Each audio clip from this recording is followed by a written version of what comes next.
Keandre back in the building virtually. Actually met him in the building, Thomas and Mac in Vegas. It was great meeting you. What's the word, Keandre? What is the word?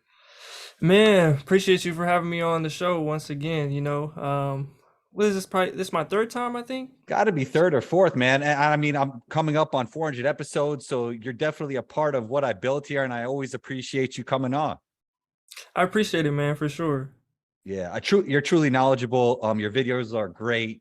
I even seen a video of you shooting the basketball. Great energy transfer. Is that something you think about when you're shooting? Have you been working on that, or is that something you always had? No, definitely not something I really think about. Unless like I had just seen something I might like, it might pop in my head at some point. But I think I've always been like a one motion shooter. So, and that comes from like I was like really small as a kid. Yeah. So that kind of just I just always shot that way. So that was nothing I really like worked on. It just kind of came naturally. It's interesting that you say that because a lot of people could just learn from little kids shooting because they're usually always one motion shooters, right?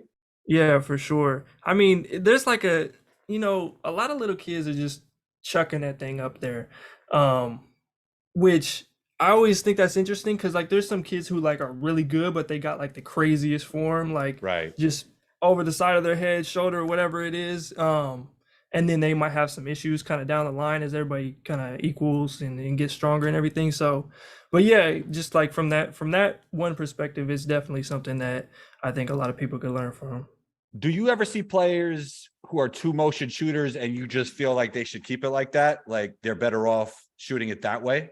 Yeah, for sure. I think a lot of it is just kind of naturally like whatever you're most comfortable with. And if you can do like the certain things and have a fluid release and make it consistent and everything and you don't have like something that's crazy like Lonzo Ball shooting from the side of his face or something like that, then yeah, I definitely encourage that. I think, one specifically is that I actually know is Grady Dick. He's kind of a two motion shooter, probably one and a half at times, but he's one of the best shooters I've ever seen. So like that works. And it's funny because when he was in like seventh or eighth grade, he actually switched. He used to be more like one motion and then he kind of raised his release a little bit. And I've always thought that was interesting. Never actually asked him about it, but at some point I probably will. I mean, Ray Allen, two motion shooter. A lot of great shooting coaches now would say that they kind of defied the odds with it and just repped it out so much they became great at it. But we are seeing like one motion, great energy transfer is just conducive to a more consistent shot and definitely conducive to having more range. Yeah, and it also kind of helps you in other areas, off the dribble and things like Yes. that. It's a little easier to get off. I mean, you look at Rashard Lewis, I think that's one of the most pronounced like Yeah. two motion shooters I've ever seen. But like, certain people make it work, so that's Yeah. what it is. Most definitely. When you're watching kids today play, high school players, I mean, we're seeing more one motion. Like I'm looking at all these kids, and the energy transfer for the most part is great on all of them. Like you don't see a lot of hitches on kids' jump shots these days. Yeah, I really think Steph has a lot to do with that. Ah, okay. I think he kind of became the guy that everybody watched, at least, last 7 years or whatever. So I feel like he's kind of had a direct impact on that just naturally. That's the guy that everybody sees, and he's the one who makes the most shots. So everybody's gonna kind of follow in place. But yeah, I think that a lot of people have at least kind of taken some things from him over the course of the years.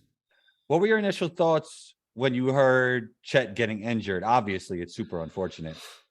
Man, it really pissed me off just because I know what the outside stuff was Oh going to be man. immediately, and because Yeah. it had nothing to, it wasn't like something where he just got bowled over and everybody was like, oh, you're right, he's just too fragile and everything, he's not tough.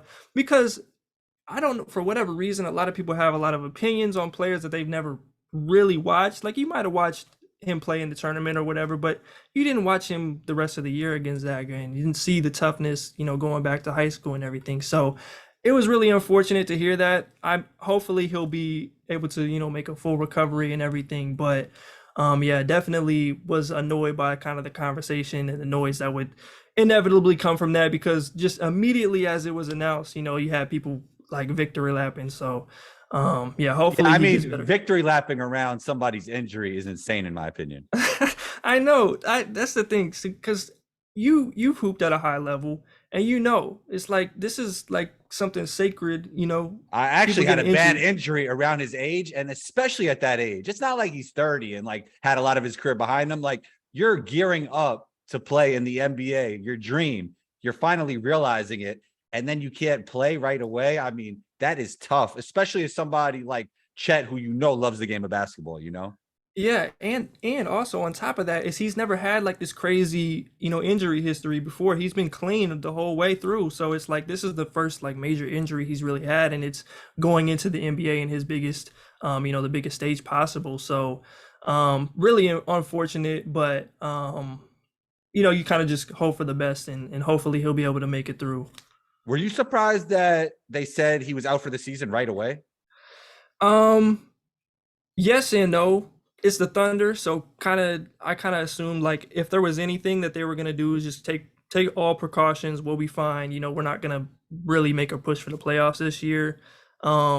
But at the same time, it's like he could potentially, because it's we're so far out, it's still August, so he could potentially be right in time. But coming in the end of the season, it doesn't really make sense. You can have him as a rookie in the next year, go for all the Rookie of the Year awards and everything. So long term, you just kind of eat those last couple I months. feel like it could be like the under promise to overachieve type of thing. Like if we want to bring him back and we do bring him back, we could surprise everybody. And then it's like, hey, Chet's back.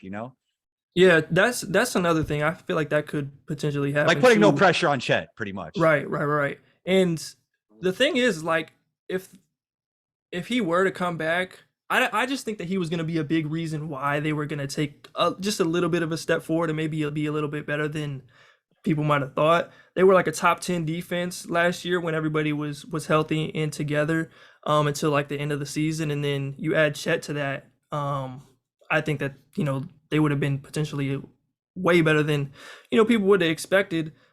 Still being a lottery team, but not anything crazy. But um, yeah, now that he's out, it's just going to be interesting if they are able to somehow weather the storm or something, and then he comes back. That would be a cool story too. At the end of the day, if we like it or not, people are overreacting. Does that crack the door open for Scoot to become the number one overall pick? Um, in which way? Oh, for the injuries and everything. Yeah, I Wemby, mean, Chet, tall guys, yeah, injuries. Wemby has an injury history. yeah. That's something I've been thinking about just over the last couple months already. Just with Wimby's injury history, I think that we all kind of got to see him on the court, and obviously NBA training staffs, and he's just such a unique talent that it might not matter in the end, and people will be willing The to kind of upside take is that just too risk. high, probably, right? Right, right, right. And but just for like the Thunder specifically, they already have Shea and Giddy, so that kind of throws things off. But if it were to come down to that, it's just kind of interesting that they might have to like, well, not have to, because Wimby's such a great talent, but have two guys that maybe you're a little bit more worried about. Well, we don't know who's going Um, to get the number one pick, unless right, but if unless you know something we don't know, Keandre. Do you know these things before everybody else? well, I was just saying, with Okay, okay, Chet being out, right, they could potentially have that opportunity at their hands. But right. um, yeah, whoever it is, I think that might be something that they think about for sure. I mean, you had a great video on Scoot recently. Obviously, the athleticism pops off the screen when you watch him play. And I don't think he has too many weaknesses, really. What would you like to see him improve on in this upcoming Ignite season? Yeah, the main thing is really just 3-point shooting. Like, being a little bit more willing, being able to play off the ball more, and just kind of the relationship and being able to, yeah, just play off the ball and off of his other teammates. You got guys like Leonard Miller and City Sissoko in there that can handle the ball and make plays. So just seeing how he kind of reacts to that, how he plays off and moves and cuts and things like that. But those are really the main things. Like you said, he doesn't have a ton of weaknesses, and that's why I love him as a prospect. I think he's just going to be fun to watch. He Yep. was already ridiculous at 17, 18 years old in the G League. I don't think people have quite grasped how good he was at that age. Like, it takes a special prospect to put up, 15 and 4 or 5 or whatever, what he did, and shoot from the mid range like he did. And out athlete people at that age. So it's like he's someone who's worthy of the number one pick in most years, and it's just because Wemby's there that everybody's not widely talking about him as being that next guy, but he's definitely worthy of it. He wasn't getting the hype he deserved. And I feel like it was like that with everybody on the Ignite, right? A lot of it was because, in my opinion, the NIL deals, college basketball fans were back, and we know the hoopla around that. So I just think that hurt some of the prospects in the Ignite. We see Paulo, who played at the college level at a very high level. He gets a Jordan sneaker deal. Jaden Hardy falls to the second round. It kind of shows you where the interest was this season. Yeah, college basketball is going to reign supreme. They're on ESPN, they're on CBS on Saturdays. They're in front of you, right? So those players are going to get the most hype. Even the guys who are like a Carson Edwards or like a Marcus Howard or the college stars end up being even more popular than some of the G League or overseas guys just because people have seen them. But I think hopefully social media, Scoot's going to do what he does. He's going to have one of those crazy highlight plays. It's going to go viral. Hopefully people will pay more attention, watch a couple more games, and he'll get kind of the praise that he deserves. And yeah, that's the main thing. I think one thing that was interesting about last year in comparison to the first year that they did it, there was a lot more games on ESPN, and this might have had something to do with like the pandemic and them having to fill slots with sports and everything.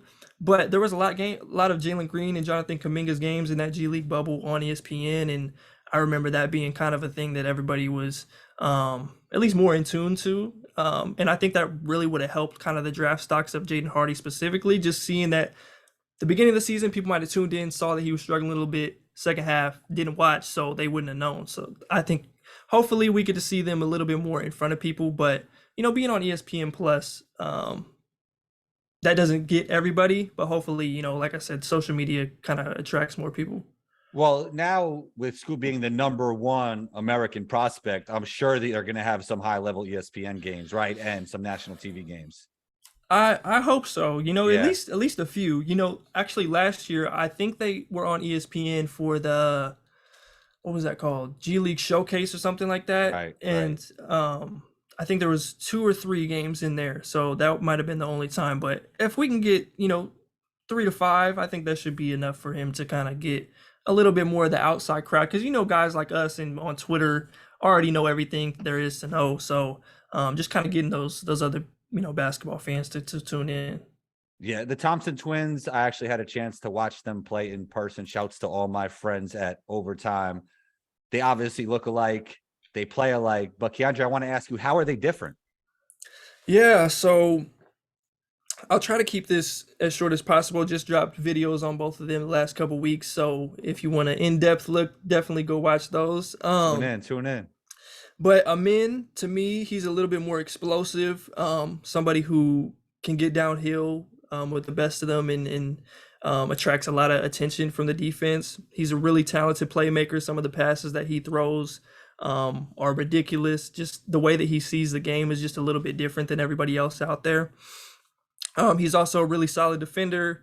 And those are kind of the main defining pieces of his game. He's somebody who has the potential to be more of a point guard type of player. And then you've got Asar, who, is an excellent defender, averaged over 2.2 blocks a game last year. Does a lot of damage at the point of attack, super laterally quick. And then, he's been a little bit more willing of a shooter, has better touch around the rim. And obviously shooting is going to be a big swing skill for the both of them. Kind of bringing that up to par, both from the free throw line and from 3, hopefully to open up the rest of their game and really help them explore, the floor a little bit more as athletes. But he's also a really solid passer as well. They play off of each other, super well. So in some of the games that we've seen them play on the same team, they that synergy is really going, and then it kind of gets really super difficult to tell. But once you start actually watching just a few of their games when they're individual teams in the overtime program, it's really easy to kind of tell the difference in Asar being more of a connecting wing and Amin running the show and doing what he did in the overtime finals as kind of the best player in that, and setting up everybody in the way that he did. So over time, I think that people are going to be able to tell just a little bit more. But they are really similar, like you said. Yeah, I mean, from everything I heard and even seen, because you could read body language when you're watching, especially in person, they're very coachable, very good Yeah. kids, and that always helps out as well. Yeah, for sure. I think a big thing about them is their demeanor. Like I was watching that TBT game when they were down big and they made They that were great not shy comeback. at all in that, right? They Well, were I mean, going from like the I feel like that level is higher than people think, you know? Oh yeah, for sure. Yeah, yeah. Some people just don't know about the TBT. I understand. It's on ESPN, but I understand if you don't know who these guys are, but Like it's a a lot lot of these teams are drastically better than college teams. You know what I for mean? sure. Like Yeah, there's a lot of guys from like the last 3-4 years who played on tournament teams, over that right, now they're right. overseas and making money Exactly. and doing that thing. But yeah, from the jump they got to it, and when they were down, they have straight face. They don't react to anything, and they just keep going, and I like that about them. Yep. Yep, for sure. All right. So Johnny Davis was a guy last year who really like jumped through the board, right? He soared through everybody's board. Some people didn't even have him in the first round when the season started. Um, he didn't have a great summer league, but that's a whole other thing to talk about. We could talk about that on another day. Who is a guy that you feel will be like this year's Johnny Davis? That's a tough question. Because Johnny Davis had a really solid freshman season. Just Right. kind of. Where do Um, people have him? Like late first, early second, or not on boards at all? I don't think that I really. I think that he was more of an honorable mention for me because he played in Right. the U19, that championship team with the rest of Right. those guys. Didn't do a whole lot. Yeah, because Came in. I didn't really remember him on boards, but it's crazy how high he jumped, you know? Yeah, for sure. So I think you know, do they have to be a freshman? No. Like a freshman Anybody, going into just sophomore? just a player that people are not talking about enough and that aren't high on boards that you're pretty confident will jump up through boards. Okay, so I think one candidate for that would probably be Eric Gaines. Okay. LSU transfer. Um, I think that there was actually a viral clip that he just had at the CP3 camp of that windmill Right. taking off and making it look like a video game. I think that he has the potential to be kind of a first round pick this year and surprise people. He was already like super good athlete, somebody who can make plays, really good defender. Um, Goes to UAB now. If I didn't already say that, um, I think that he has the potential to like really surprise people and get into that conversation. I think Chris Murray, Keegan's brother from Iowa, has definite potential to kind of surprise and take over what Keegan did last year. Now, I don't think that he's going top five. That would really shock me, and we could clip this and come back to it if he does. But Right. because he's a little older, he'll be like senior age as a Well, junior. people didn't But even think Keegan was going top five. So right, I think I had preseason Keegan was top 20. Did not at all see him taking that scoring jump that he did summer because league was impressive, bro. yeah, I mean even just Iowa in general, like going Yeah, from what true. he did with True. that Luca Garza team and Joe Weiss camp, and then coming back and leading the country in scoring like he did, ridiculous. But yeah, I think Chris could be one of those guys. Does a lot of the same things. At least be someone who we project as like a role player in the second round. Um, but yeah, I think those are some of the main ones. I'm really excited to watch Terquavion Smith come back as a sophomore playing for NC State. I feel Super like he's big dynamic. time on your channel, on the Hoop Intellect channel. Yeah, I don't know. I just feel like I just really like his game. Hopefully Yeah. he's been getting a little bit stronger and can make more of an impact defensively and hopefully finish at the basket better. But he's got, definitely top 20 potential. But I like this class in general. I always feel like I say everybody's my favorite player, but like I really like watching all the different, styles and things people bring to the game. So yeah. Do you think Brandon Miller could be one of those guys? Obviously, a lot of people have him first round already, but two-way player, 6'9", potential 3-level scorer. Do you think he's a guy that could jump up the boards? Yeah, he's somebody who what the way too early board that I did, I think he was like 20 or 21. I've already moved him up kind of into my lottery going into the preseason. I think that he has, a ton of potential. Like you said, 6'9", can do a lot of different things. As long as he keeps expanding his range from the mid range out to the 3-point line. He led them in scoring over in their European tour. And then he was also given like the hard hat award that they give out for like the dirty work and the hustle and everything. So yeah, he's got all the tools to be a lottery guy. So I think that's something that he'll be in that conversation the entire year. He got some bounce off too. I saw one dunk. Oh my God. It shows where we are in the draft. Like somebody as knowledgeable as yourself, having a guy like that in the 20s just shows how many great players there are in the NBA draft. Like if this was 20 years ago and we seen video on that guy, there's no way you would have him at 20. That's just my opinion. I mean, these NBA drafts are just getting better.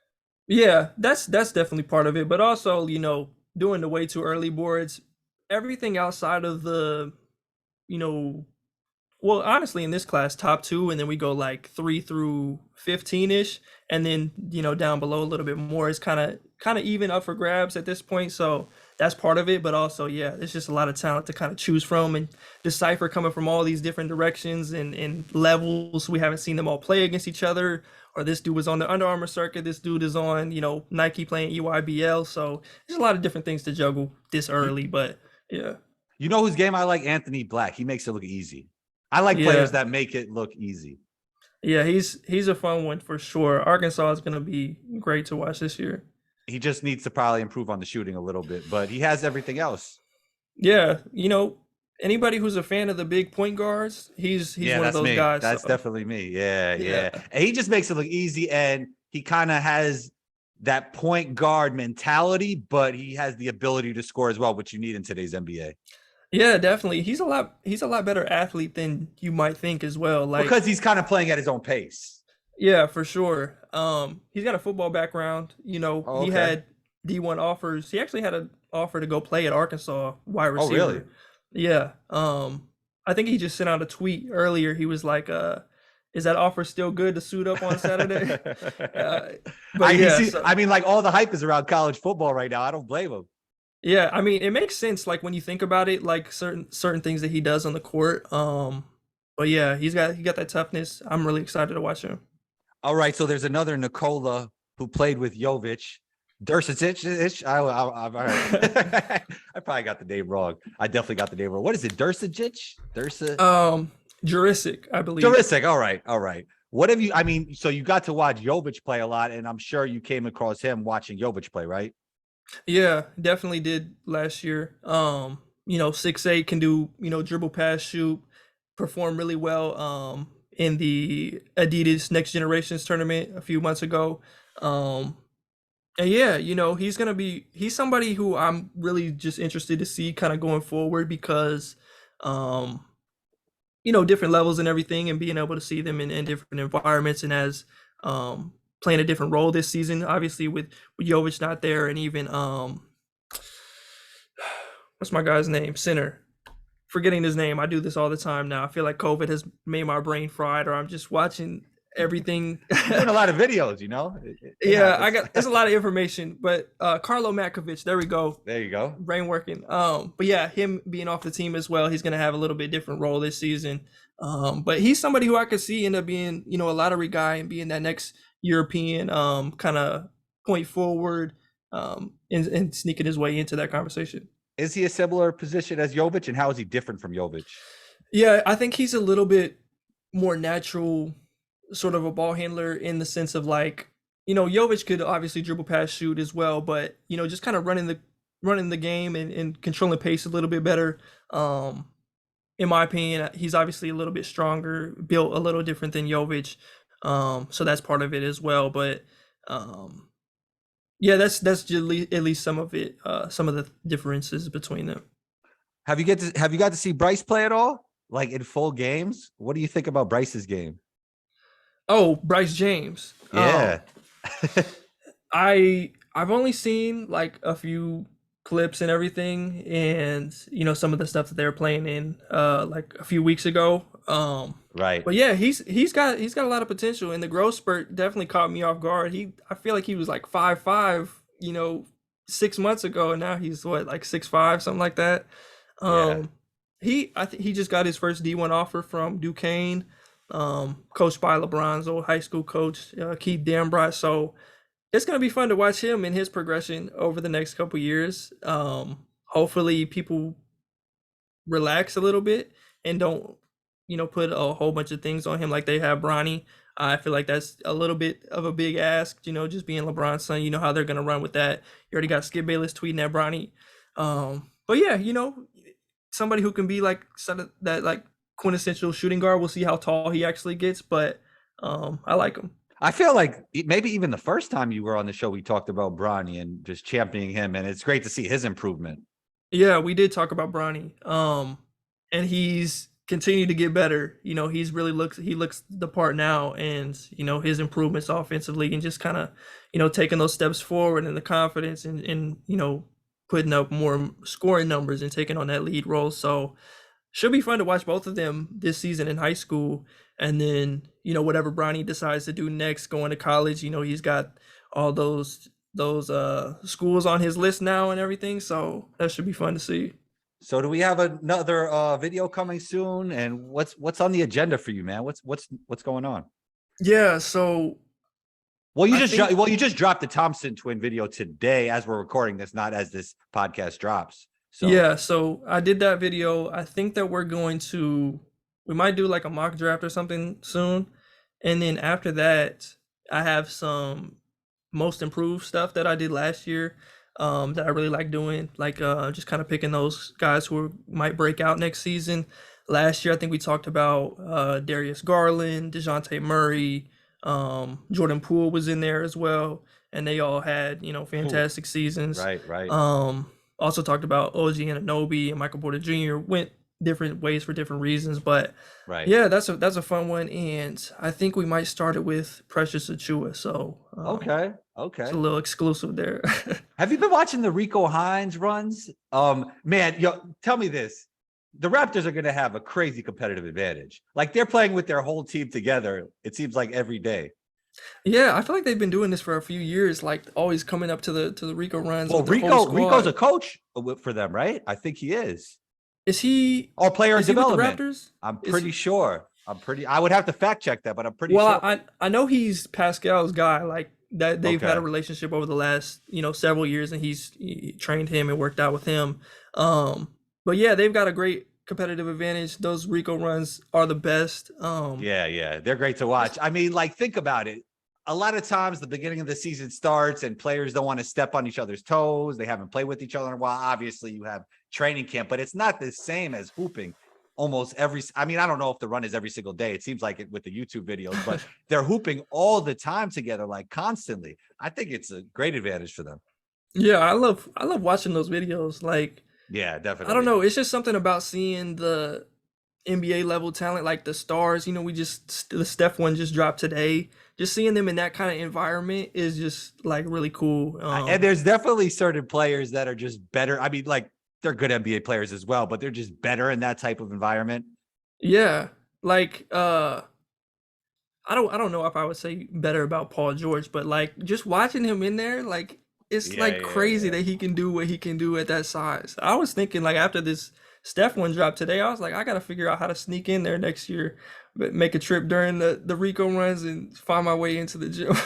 Nah, most definitely. Keandre, great work. You're always welcome back on the show. Keep up the great work with the videos. Thanks so much for taking the time, and talk soon, man. Yeah, for sure. Appreciate you having me on, man. Anytime.